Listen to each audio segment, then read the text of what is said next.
we want to let you know that once we have a buyer, like let's say you guys someone a buyer over to us, what we do and how we handle the buyer is basically going over the process with them in depth, like going through the buying process, getting the application done, whether they do it online, whether they do it in person, or whether they do it over the phone. We would try to do is help the buyer in any which way we can to help them alleviate the stress level, right? Because home owning is a big part of the process, right? It's a big step.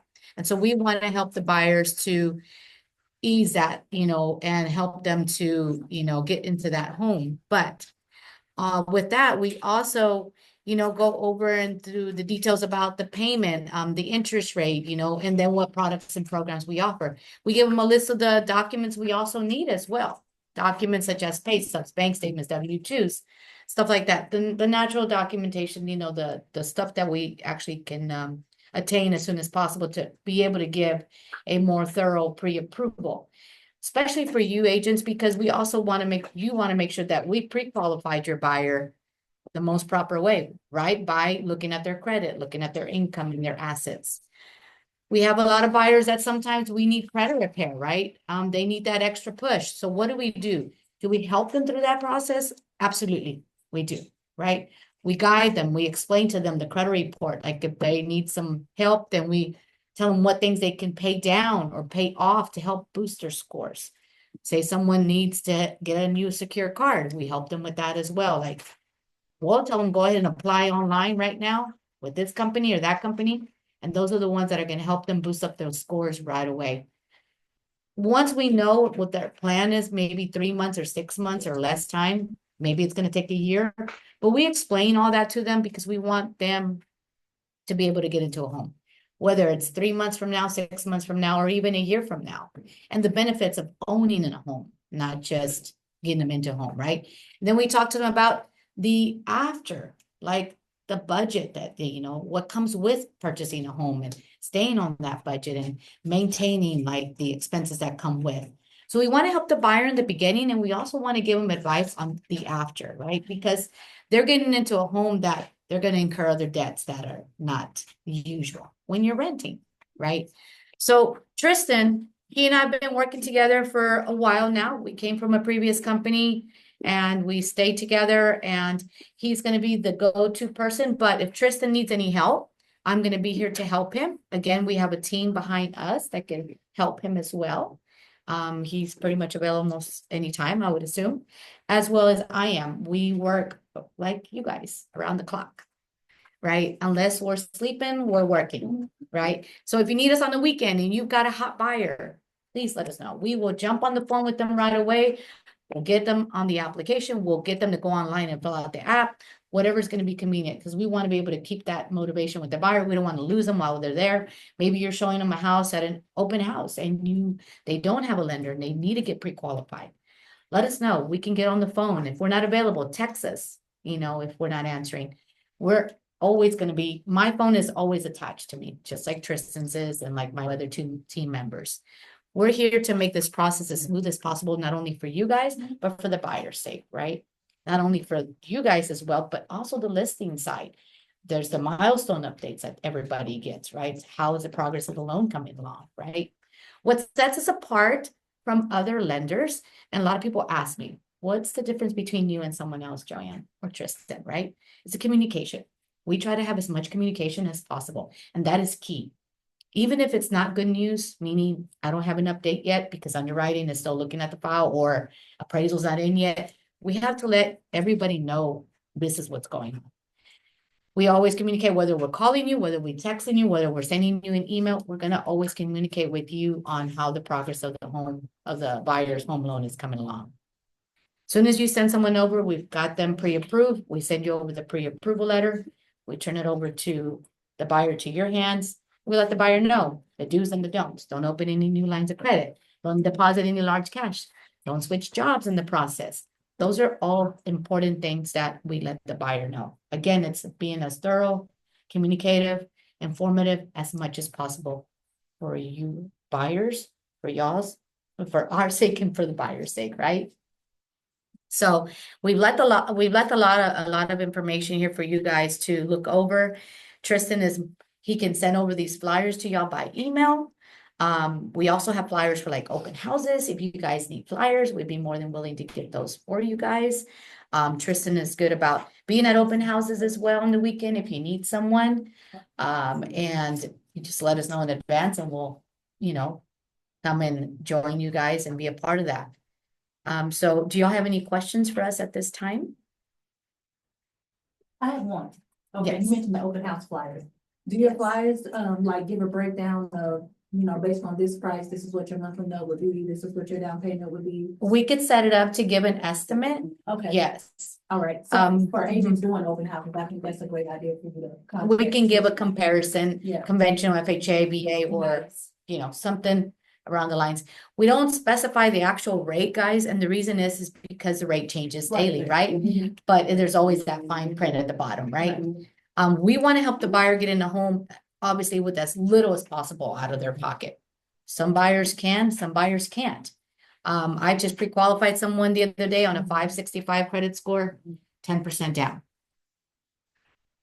And he has the money, but it's 565. We have a variety of lenders. That's also another thing that sets us apart, is that we have not only one lender, but we have like 30 or 40. But do we use all 30 and 40? No, maybe about 5 to 10 are the most that we use. So let us know how we can help. We would love to partner up and be your go-to source for financing. Like I said, if Tristan's unavailable, I am. But we definitely would love to continue to build that relationship with y'all. Tristan, you want to finish that out? Yeah. I've already kind of started working with Lakendra on a deal. It started to fizzle out a little bit, but I'm sure we'll figure it out. The biggest thing is communication. The way we're able to set up our loan originating system or POS, point of sale system, allows us to put every realtor that we have in contact in a business contact form. What that does is when you send me a deal, like Lakendra, you have someone that wants to go ahead and apply, you have your own link. That link will let me know that you sent that person. I can add you to that loan so you can see everything that's going on step by step. You'll get an email and a text message update every time I update the system. We also have a loan officer assistant. Their job is to make sure that we're squared away and that the loan is squared away and that communication piece is squared away. And I'm harping on the communication piece. I'm also a realtor. I know what it feels like to not be communicated with in the process of a transaction. So that is one of the things that we really harp on in our office, is making sure that our agents know when they're working with us what is going on, good news or bad news. I also specialize in VA. You can add me as your VA guru if you want.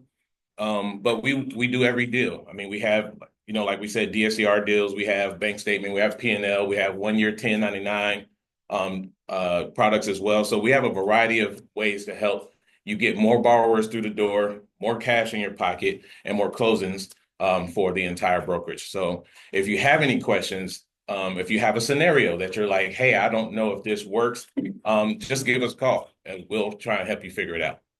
Well, sometimes we have to restructure the deal once, twice, 3 times. And we will try to find every way to help the buyer, because ultimately that's what we want. That's what we're aiming for, is the buyer to get the home, right?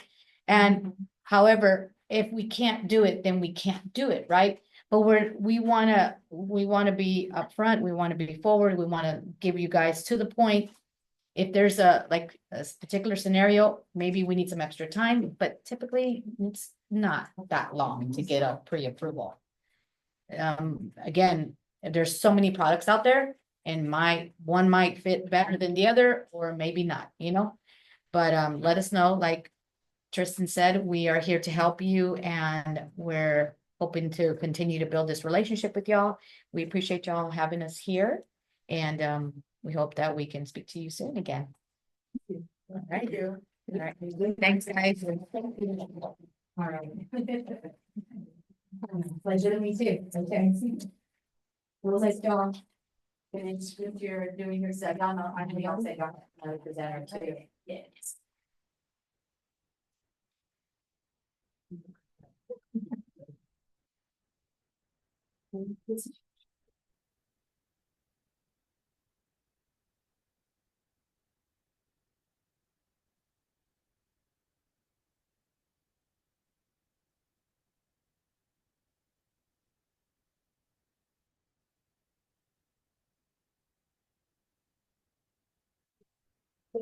I think I understand.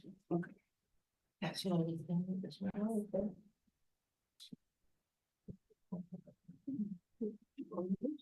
Can everyone hear me? Should I be good? You like? Yes. Oh, okay.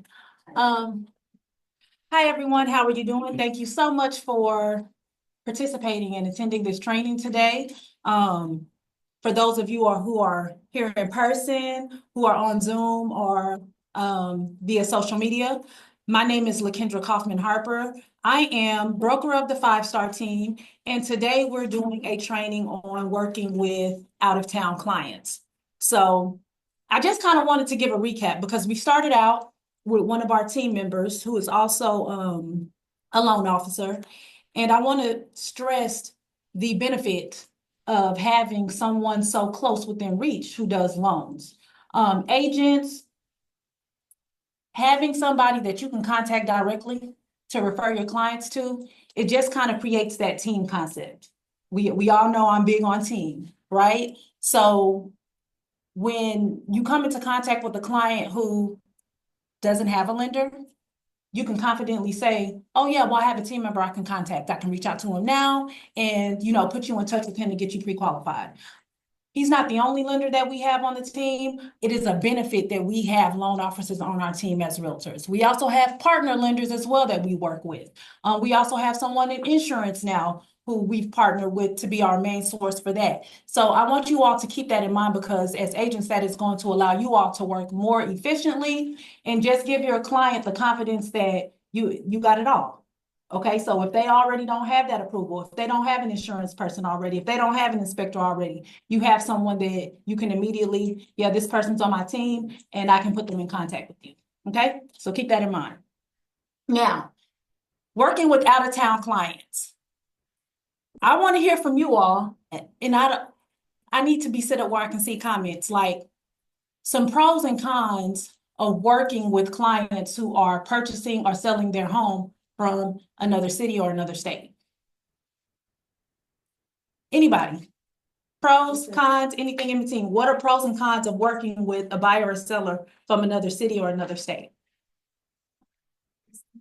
My pro is that they don't know the area. So by me knowing the area, I come across as more of an expertise. Yes. By asking them what they would like in a home and where they work. And so I choose the home in proximity to where their new job will be. That's the advantage for work. Love that. And also that the realtor is their first influence Yeah. for that, so I like that. They don't get to hear from anybody else, they get to hear from you. Yep. Love it.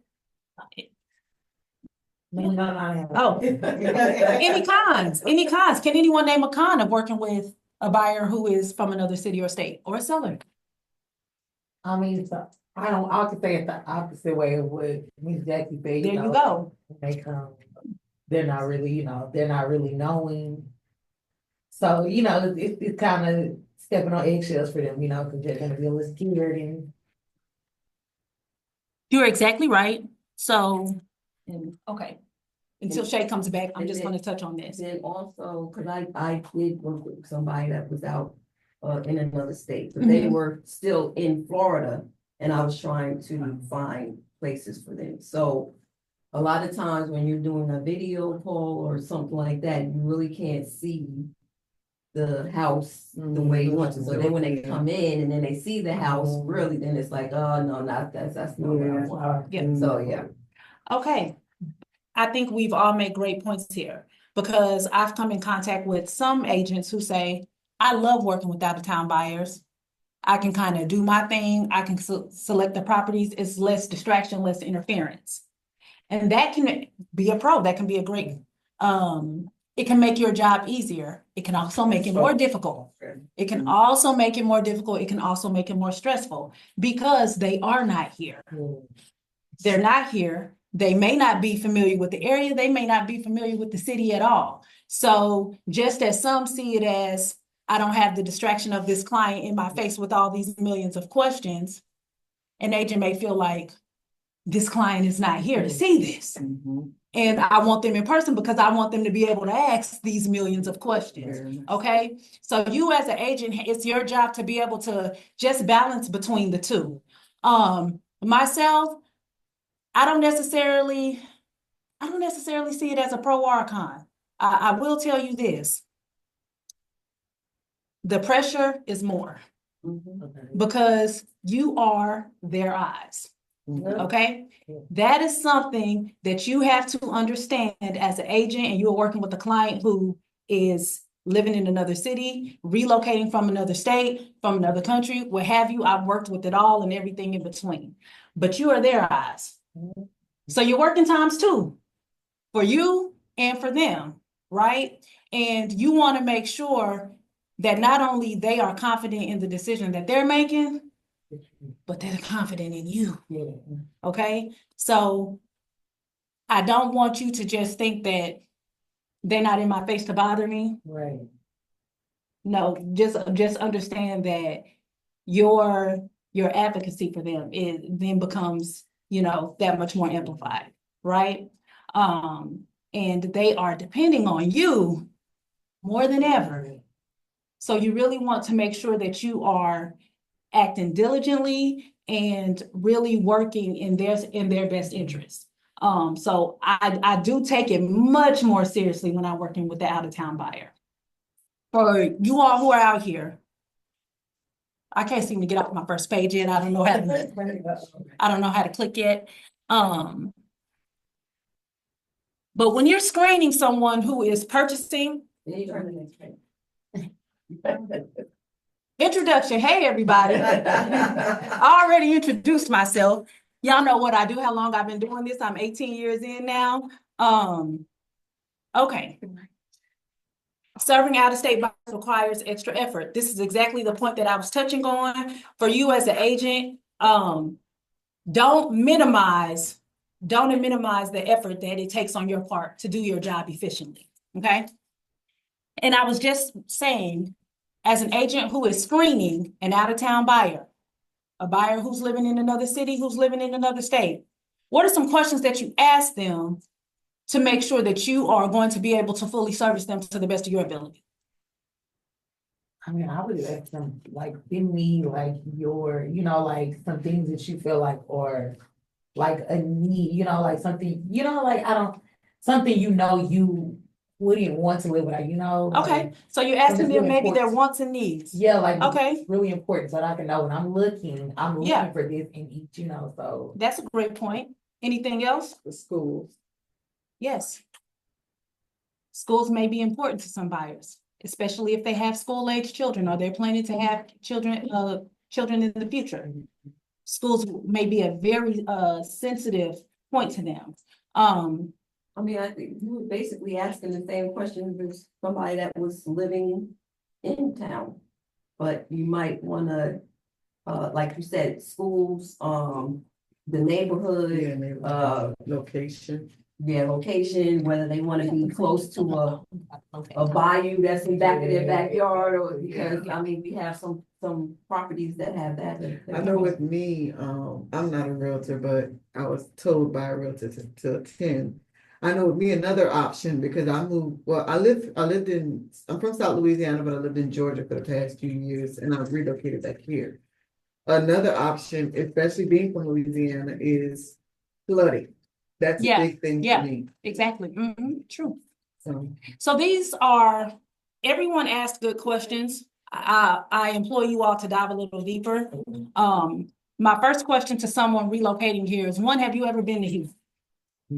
Have you ever been here? How familiar are you with the city? Okay. What is bringing you here? Is it family? Is it work? Do you just want to change the scenery? Okay. Then you want to get an idea of their lifestyle. What do you do for a living? What are your family dynamics? Do you have children or no? If this is a professional who is moving here from work, right? And let's say they're working downtown, they don't have any children, they may want to be next to the action. Walking distance to bars, restaurants, and entertainment, right? Where I'm a mom and I'm all about suburban life, okay? For my buyer who is young, wanting to be near bars and restaurants and things of that nature, they may not care about the suburban life I do about schools. They're not there yet. So again, for you to do your job to the best of your ability, you want to ask as many questions as you can that are going to allow you to most effectively do your job. Because again, that client is not here in person.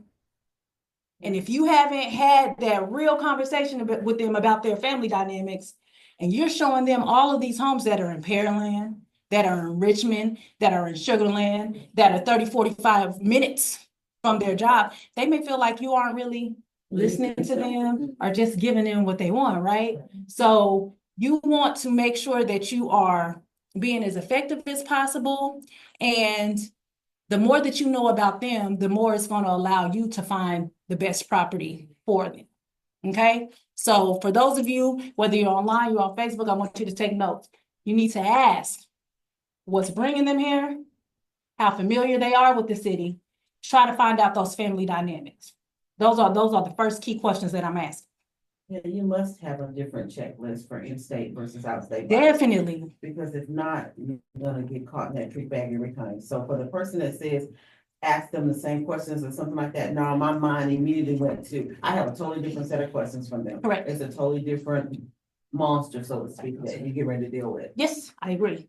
So again, the consultation with an out-of-state or a buyer who's in another city is going to be much more in depth. Okay. If they are moving here from work, where do you work? You want to know where they work, you know, because they may live in a city that's much smaller and their commute to and from work every day is 15 minutes, right? I have a client who moved here from Minnesota, I never forget, and she wanted to live by the water. And I was like, oh, okay. Where do you, so where's your job? Where are you going to be working? And she was like, oh, okay, well, I just took a job in the Katy area. Whoa. Whoa. I was like, oh, okay. I said, do you know what that drive is going to be on a day-to-day basis? And you know what she told me? Well, I looked it up on the map. And it just seems, and I was like, do you understand how deceiving a map of Houston can be? And my fear for her was your quality of life, because you're going to spend more time on the road and in traffic than you are actually going to ever be able to enjoy that water that you want to live near. And thankfully, I asked that question early enough in our process, because you know what she did? Called that employer and she changed locations. One that was much closer to the south side, so one like 45 Beltway area. Then it makes sense. That commute from Texas City to your job is going to be less stressful on you. Because I was like, I can't, Katy to Texas, I was like, I can't even tell. That's 2 years. What you can imagine, right? But again, that was some digging. Because I simply could have went with what she said of, I want to live in Texas City. And I not mentioned to her about that drive, and she would have been stressed driving from Katy to Texas City every day. Okay? So you can't ask too many questions. Okay? Before you get down to the nitty-gritty of what are your must-haves in a home, you know, you want to get to those things, but you first need to find out the most important. And I always start from where do you work, and then where's your family? Because again, if it's someone who is not so familiar with Houston, but let's say they have some family in LaPorte, okay? But they mentioned to you that they want to move in the Woodlands. We're at two opposite ends of the city, right? So, and that may be okay to them, but you want to ask them to make sure of that. Like, hey, have you looked up the distance between the Woodlands and LaPorte? I want you to look up the distance and then add another hour for traffic.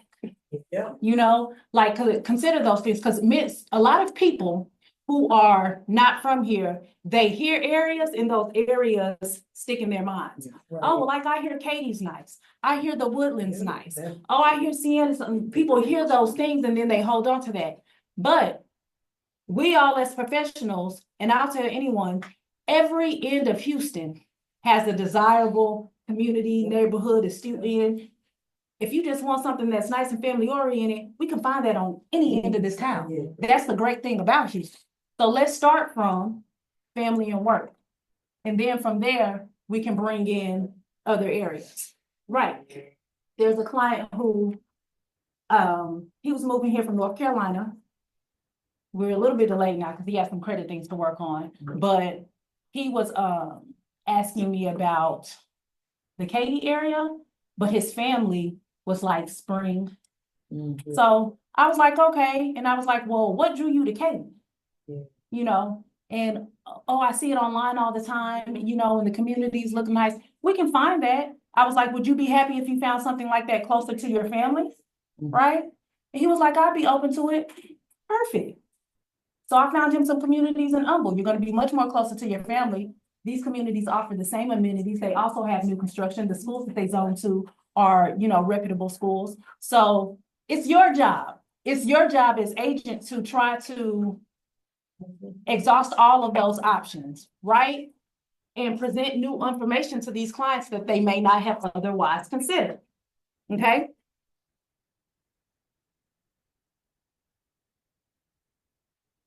All right. So step one is scheduling a detailed consultation via Zoom or another platform. And that can be Google Meets. It can be a phone call. It doesn't matter how that consultation is. I think it's just important that you get to the meat of all the questions that you need as agent to most effectively do your job. Okay? And even with my out of state, like I'll ask them, what's the best way to communicate? Everybody don't like to talk on the phone. Some of them may prefer text. You drink that, you better make sure you're ready to get there. It is you teaching. Okay. It's strong. But you want to make sure that you are asking as much detail as possible. I have clients who, everybody know I don't use Apple, right? I'm Android, but if a client some clients want to FaceTime, that's fine. I'll make it happen. My business partner got FaceTime, so come on. You could do it on Messenger. No, you can FaceTime on Android. And on Yeah. Android Out too. now. For Yeah. to iPhone? To the Android. Yeah. You can Android to iPhone. Oh, You can okay. use the regular I don't. FaceTime. I use her phone. A lot of my clients, Messenger, WhatsApp. Yeah. These are all these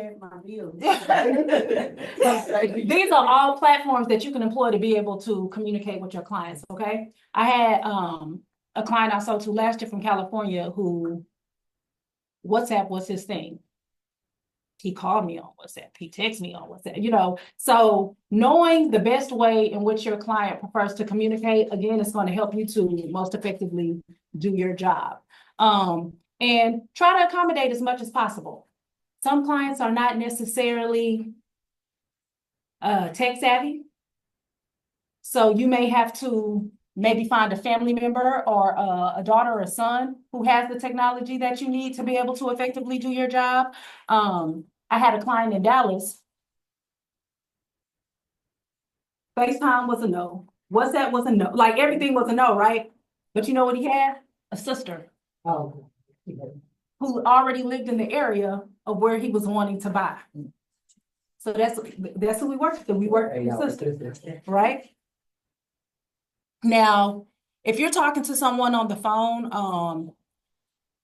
and you're screening them, just like you're screening them, I'm sure that they're screening you, right? So you want to make sure that they can research you, look up your information, maybe look you up on there, give them your social media, something, okay?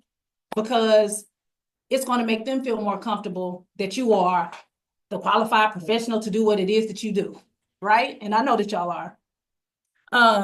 It says include visuals of your workspace or offers to enhance credibility. Honestly, I have an office that's not that serious. You want to look up my credibility, you can go look up my sales. You can look me up on social media, but whatever you feel is most comfortable as far as information to give to your client to validate you as a real estate pro, okay? Provide comprehensive virtual tours. Now, that's something we discussed. We just said FaceTime and WhatsApp. Now, I will say this.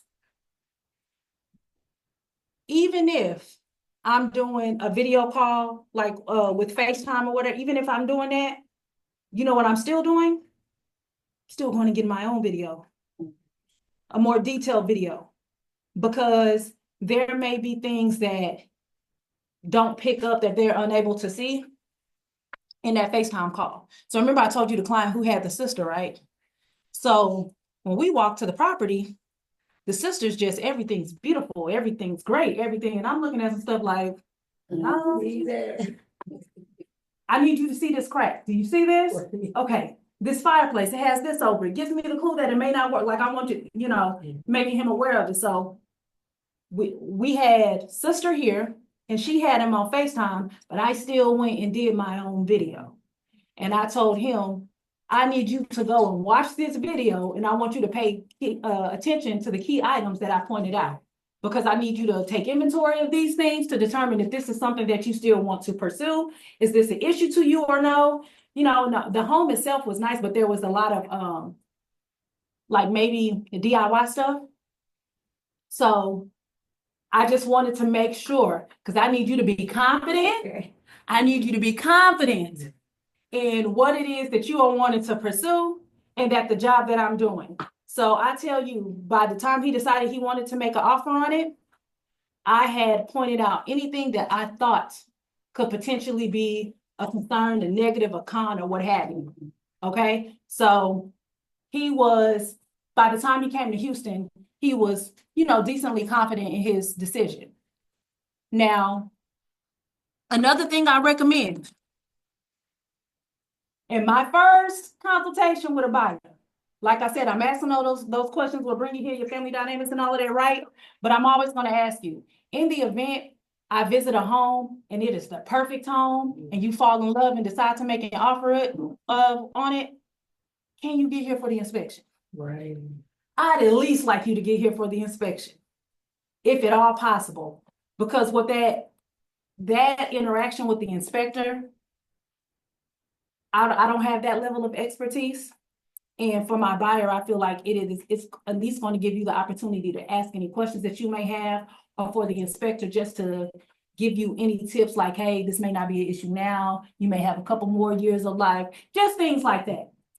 If at all possible, I would employ you all as realtors to ask your clients if they plan on being present for the inspection. Because if they do not, you better make sure that you are there. And the pressure is even more. Think about it. Think about it. The pressure is even more because that inspection is during the option period. That option period is your make or break. That's your ability to walk away, right? So if your client isn't here, you are their what? You're their eyes. You're their eyes. So in that moment, you are not only thinking from a realtor perspective, you're thinking from a buyer's perspective too, okay? So you got to become a little bit more sensitive to the mechanics of what's going on in that home. Because again, that client is trusting you. And if I have a client who's not here for the inspection, I would, oh my gosh, I would hate. I could give you all an example. I had a client from California, the one who I said I only like to communicate through WhatsApp. He could not get here for the inspection. That inspection was like 2 days before that last big storm we had. What was the last big storm? Beryl. The inspection was 2 days before Beryl. Oh my gosh. That was pressure for me after the storm. The electricity, I remember trying to enter the property for days after the inspection, but they were out like electricity for like 5 days. But when the lights were back on, I went back over there. And again, I could only assess at eye damage what I'm seeing. So I'm telling my client, look, I know you had an inspection, but I highly recommend you get a re-inspection because we've just had a storm. And well, do you see anything? I mean, I see what I saw. I see a house. I was like, I don't see any signs of visible damage. The house is still to be. But again, Kendra's not an inspector. I'm not a contractor. He did not want to spend the money for an inspector to come back out. And to add injury to insult, his lender was not a local lender. Now, had that been a lender that was here, they likely maybe would have mandated a reinspection because of the severity of Beryl. But his lender was local to California. So I did my job though. I contacted her like, hey, have you seen the severity of this storm out here? You know, I was like, a lot of homes took damage. And I was like, we are mid-contract. I said his inspection was right before the storm. I was like, I suggested that he get a reinspection. He does not want to do it. She also talked to him. He didn't want to do it. Okay. And I'll tell you, when he came, his closing was virtual. He closed in California. About 3 days after he closed, he reached out to me.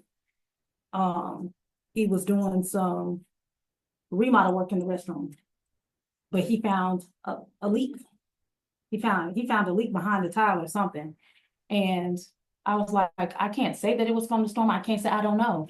It could have been, it could not have been, I'm not sure. But I was like, again, you know, I can't say a reinspection would have called it out. However, it could have increased the chances of it being called out, you know? So you all want to CYA in these circumstances when you are working with clients like that, because they may not want to spend the additional couple $100.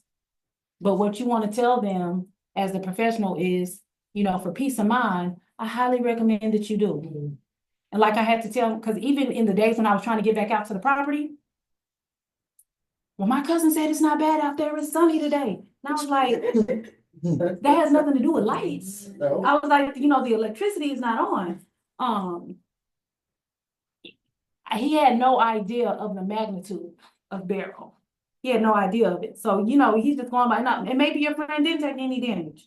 Maybe he didn't lose lights. I don't know. But I'm telling him, I mean, at one point he was calling me and I'm like, bro, I'm what I was. Okay. Like I'm making it over here too. Like you know, Google this, look this up. And I was like, in addition, we want to make sure that you are double, triple checking your own property. But when it did come up that he found some things after the fact, once he actually got here, you know, hey, I done my diligence. And sir, I told you this, and I warned you of this, and these are the things that happened. So, you know, he had to eat that. But again, I was knowledgeable enough to know that if you don't do what I suggest, like I'm not gonna take the blame for it. Okay, you're gonna have to take blame because you didn't follow my suggestion. Okay, if your client, they're not familiar with Houston at all, right? You want to educate them about community and lifestyle. That's why I said it's really important to kind of know their family dynamics and what it is that they want to need.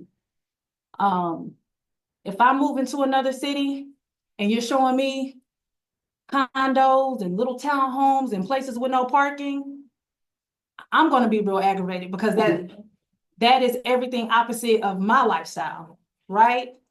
So, and I'm harping on this because I think that this is something that a lot of realtors don't pay attention to, not even just with out-of-state buyers.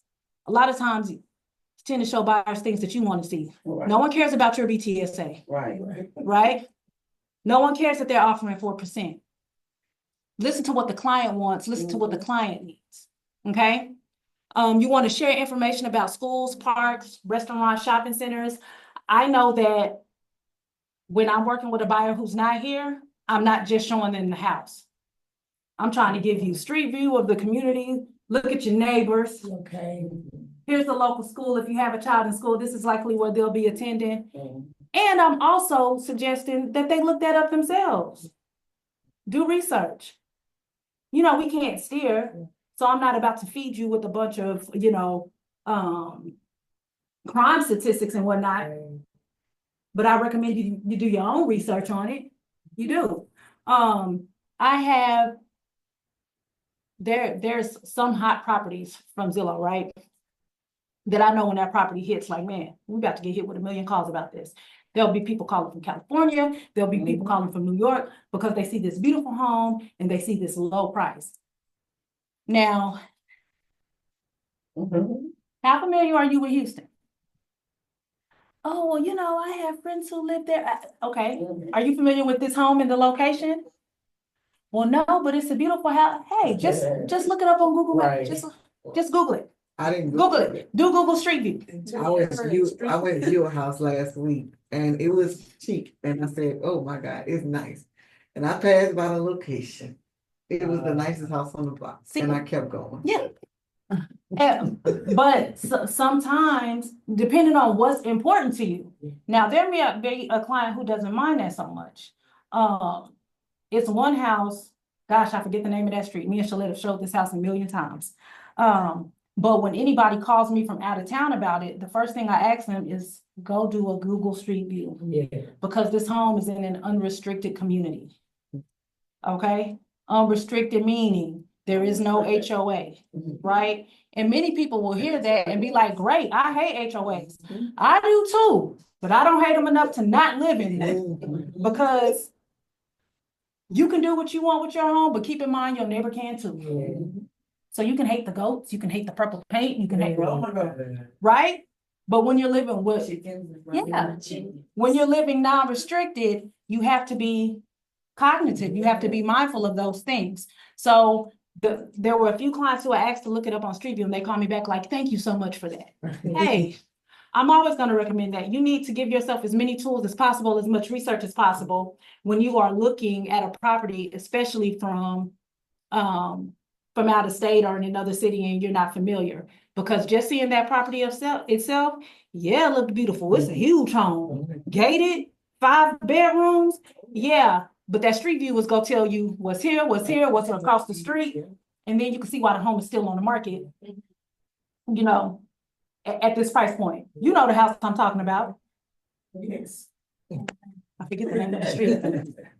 But you know, yeah, so you want to, if you know, send as much information to your clients about a particular property, and also definitely suggest that they do their own research. Okay? How can I say this? You want them to, like, this is your house, you're gonna live in it, right? So you just can't take everything that I say or everything that I give you as gold as bond, because again, this ultimately is your investment. So I always suggest my client, when he was moving here from California, you know, we had gotten it down to a science. Any property that I sent him that he thought he liked it was important to him that he lived near retail. You know why? Because his wife worked retail.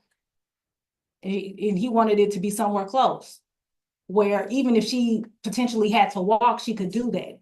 Okay. So knowing that any property that I found, like, hey, there's some nearby shopping area, but again, look it up yourself, do your own research, etc. All right?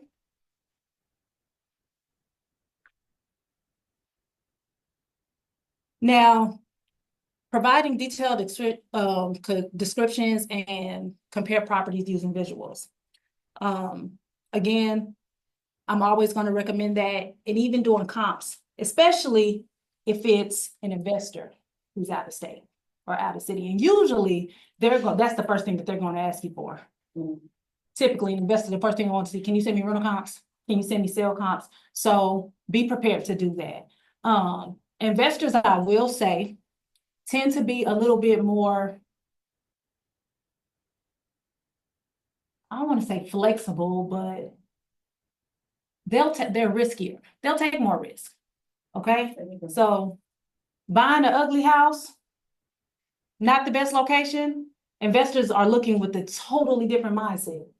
So ultimately to them, it's coming down to the price and the numbers. Do the numbers work? Yeah, right. Right. So you may not have to talk to an investor about what's in a great school district, you know, just in knowing what is important to them. But with them too, you still want to know what their goal is. Is this going to be short-term, long-term? All right. You're going to buy and hold this. Is this going to be a rental property? You're going to Airbnb. Oh, you're going to Airbnb it. Let's make sure they allow that in those areas, because we know all the laws and things are changing in regards to Airbnbs. So these are all things that we may not think of as real estate, but you better think of it. Because if you sell a house to a client who is solely buying it to Airbnb, and then they close and find out that they cannot Airbnb, you know who they're going to be mad at? So keep that in mind. back when I was doing notary, I was a signing agent for a brief time. There were some clients who had moved here from I think it was Louisiana. And we were closing on a property. I'll never forget, the closing was like at 7 at night at a Starbucks in Pearland. And that closing was held up for 2 hours. Because they didn't want to buy a home in the HOA. And they found out at the closing table, via me having them sign documents, that property had a HOA. Why did I know prior? They had an agent. Agent should have known. Agent should have known. So, you know, again, I'm just a signing agent. But I'm looking at the agent like, how you ain't Not know? know. How you ain't know that? You know, so I ended up showing her what to go on the MLS to look up what their fees were. And I got them a little bit comfortable because they saw that the HOA at least was, you know, was very reasonable. Plus the community that it was in was a much, much more established, older. So I let them know typically when the communities are much older like that, the HOAs are not as strenuous. Right. So after 2 hours, they proceeded. But for the agent, it's like, what seems like such a little thing is major, it's huge. And they could have just said, no, we refuse to proceed. Because literally that's where we were at that standstill for a while. So when you're working with clients, guys, who are out of town, again, eyes, ears, we got to make sure that we're double and triple checking those types of points for them.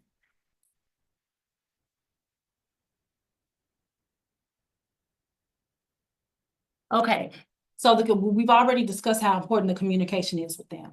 Now, let's say once you have found the property, you all have offered on the property. Do you think the job then gets easier once y'all are in contract? No. Right, right.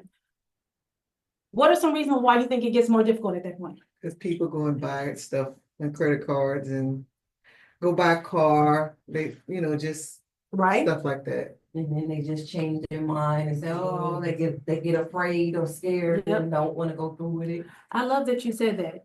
Do you know it is 10 times easier to change your mind about something you ain't never seen in person? Yeah. Right? Yeah. Okay, Yeah. yeah. Had a bad dream about it. Or think about it, they're just looking online. They're just researching online, right? When they found that house. So do you know what the chances are that much more likely that they're going to continue to look once they're in contract and just find the next best and the next best? Yeah, chances are. So really your work starts once you are in contract. Not only are you having to make sure that the mechanics of the deal are still together, that they're meeting the terms of their financing, you got to make sure that they're still motivated to want to proceed and buy this property, right? So you know, making sure that you are keeping them excited about the process, maybe sending them videos, sending them photos here and there of their property, especially if it's a new construction. I had some clients from California who I never forget. In California, it is very popular for the primaries to be on the second level. You know, it's opposite here in Texas. Most people want their primary on the first level away from the other bedrooms. But this particular client, he wanted 5 bedrooms, and he wanted all the bedrooms up. So it was some diligence for me to find that new construction that was also in an area that was family oriented, near decent schools, what have you. Did find it though. Found it, sent him over. Of course, they had nothing existing because nobody's building that. But they sent him a virtual tour and a floor plan, and he immediately signed a contract. So for that 6-7 months while his house was being built, I would go by once a month and just send him a little video and photos and things of his progress to kind of keep them excited about it. So you want to make sure that your clients are still in it because, again, guys, it's much easier to walk away from something when there's less detachment there. Okay. Oh, and that's really number 5. Okay. So aside from that, what I was saying about keeping them updated with the progress and the process of the property, what are some other special touches that you can do for a client who is relocating here to Houston from another city or state? Ideas? Wait, ask that question again? What are some other creative things that you can do to add special touches to a client who's moving here from another city or state? You can find out like what's their favorite sports team, or well, or if one of the Houston teams. Okay. What's their favorite sport? I'm updated on what's going on in the city. Keep them updated on what's going on, but also, okay, so for my client who built here new from California, I had an entire Welcome to Texas basket. Things that are special to Texas. I'm talking about things you can't find anywhere else, so Buc-ee's, Yeah. right? Papa Do's, Shipley's, things that we maybe don't think necessarily about, but if you moved away, places you would miss, right? So I had a whole basket of those types of things welcoming here to Houston. Well, that's what I was saying, like not necessarily their favorite sports team, Yeah. but like giving them, if they like baseball, then Yeah. tickets to the Astros game or something like that. Again, that goes with establishing rapport and communication, right? You want to get to know those types of things about people. So I think they got here late on a Friday night. They had closed virtually, got late on a Friday night. So that Saturday morning, I went by Shipley's, welcomed them with a bunch of donuts and collages. And I gave him the basket. Okay, so things like that are gonna make you stand out, right? It's gonna make your client remember you and think, oh, that's so special, that's nice. Everything I gave them, they had never heard of, but I was like, once you go to all of these places, these are all the places that you want to regularly go and be entertained in. So just throwing that out there. Yes, do our jobs, but it never hurts to do just a little bit extra to, add some impact and seal the deal on you as the professional. Does anyone have any questions or anything for me? As you all can see, my social media is here. For my group on Facebook, that is for aspiring realtors and new realtors. Join that Facebook group. And there's my Instagram, business and personal Instagram as well. I just had a client move here from California, Okay. and I wish I would have did the welcome to Texas thing. Well, definitely. She's only been here a week, so. You still can. You still can. See someone moving here now, I probably would have even got some rodeo tickets or something like that, because that's something that is so special to Houston. But you want to think of just little touches like that, because I don't know, Houston is its own. We have so many things that are just special about this city, right? So it's just a little nice welcome and thank you. Any other questions? Any other comments? I think that was some good, that was a good training. Thank you guys so much. I surely appreciate, and thank you so much for coming. Now we got to chop it up. Yeah. All right, for those of y'all on Zoom, do y'all have any questions for Lakendra?